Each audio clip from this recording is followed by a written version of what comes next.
Today I'll be showing you how to do a glass painting. So I've already done it here.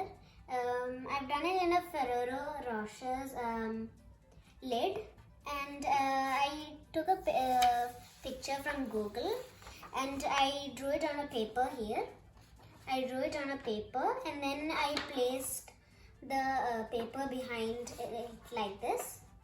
And I traced it on with a marker here, and then I will show you how to color it in.